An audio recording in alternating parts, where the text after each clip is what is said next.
Imagine as a woman taking a tent peg and nailing it through the skull of a man. Or an axe and walking into a pub behind the bar and smashing all the bottles of alcohol. This is exactly what two women did. The tent peg belonged to a woman called Jael in the book of Judges. She was alive during the wartime when the captain of the Canaanite army, Sisera, would go to battle against Israel.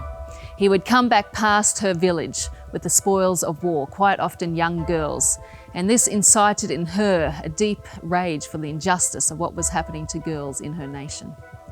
So it was a good day when Deborah and Barak went to war against the Canaanite army, defeating Sisera and all his men. Sisera ran into a tent for protection, but he ran into the wrong woman's tent, the tent of Jael.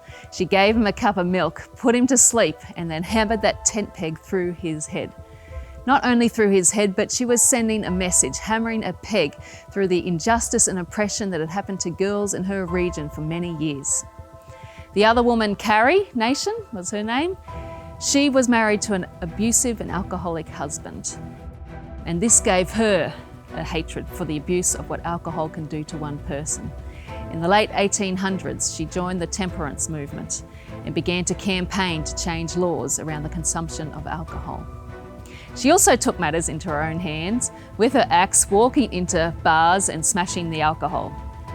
Obviously, this got her into a lot of trouble. She was put in prison and had to pay her way out. So the way that she raised money was to produce little replicas of her axe and sell them.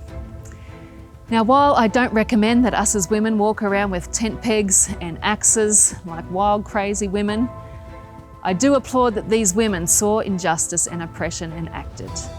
It's so easy to see things and just turn a blind eye, put our head in the sand, or just become overwhelmed with a problem that we don't do anything. But as Christians and disruptive women, we're called not just to get mad, not just to pray, but to actually act. And I want to challenge you to look at the oppression in your city and begin to ask God, what can I do? Who are the people I can join to? What risks do we need to take? What do we need to do to turn back the tide of darkness and oppression in our cities?